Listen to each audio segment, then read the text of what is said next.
In my previous life, I tried to end my life 9 times, just to force my fiance to break off our engagement so I could be with the man I loved. But after finally breaking free, the man I loved chose my older sister instead. They exiled me to a deserted island and killed me in cold blood. Now that I've been reborn, there's only one person I want to see. The man I once rejected and hurt. My former fiance, Ferris. With a swirl of emotions, I dialed his number. My heart pounded as I hit the call button. The moment I heard his voice, I froze. "Hi," he said, his voice cold, an icy distance lingering in every word. "What's up?" he added, still distant, though I could hear a flicker of concern. I swallowed hard, fighting back the tears threatening to spill. "Ferris, I want to see you." Silence. It stretched long enough to make my heart ache. I knew it was sudden. I knew I had no right to ask, but I couldn't take the words back. His response was sharp, almost angry. "Are you trying to fool me again?" A lump formed in my throat, but I didn't back down. "I said I want to see you, and I mean it." Then I hung up.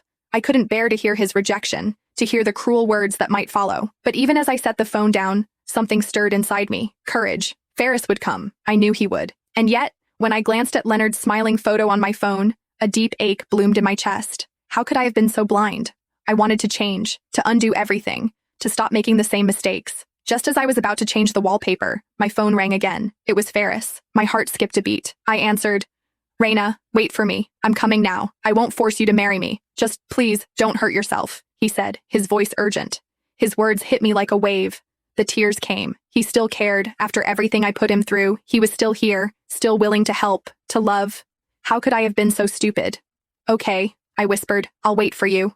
I put the phone down and walked to the wardrobe. The wedding dress hung there, elegant and expensive, yet it felt like a shackle. Tomorrow was Valentine's Day, the day I was supposed to marry Ferris. But I had never felt more lost. Claire had orchestrated all of this, manipulated me, twisted everything. Not this time. I slapped my face hard. The sting reminded me I was still here. "Raina, you idiot, don't make the same mistake twice." I stood there, breathing, trying to calm down, when I heard footsteps. The doorbell rang. "Miss Pearson, Mr. Bauer is here," the bodyguard's voice echoed. I silenced my phone and tossed it onto the couch, heart racing as I went to the door. And there he was. Ferris, tall, composed, his cold eyes locked on mine. I froze. "Are you done staring?" he asked, his voice flat but firm. He stepped closer, his gaze narrowing. "What happened to your face?" he asked, noticing the red mark. His voice softened. "Come on, let me help." But I didn't want ice. I wanted him. "Don't go," I whispered, voice cracking. "Please don't go." He hesitated, clearly taken aback. I could feel him trying to retreat emotionally, but I wouldn't let him. "Please, I'm not leaving," he said softly, pulling me into his arms.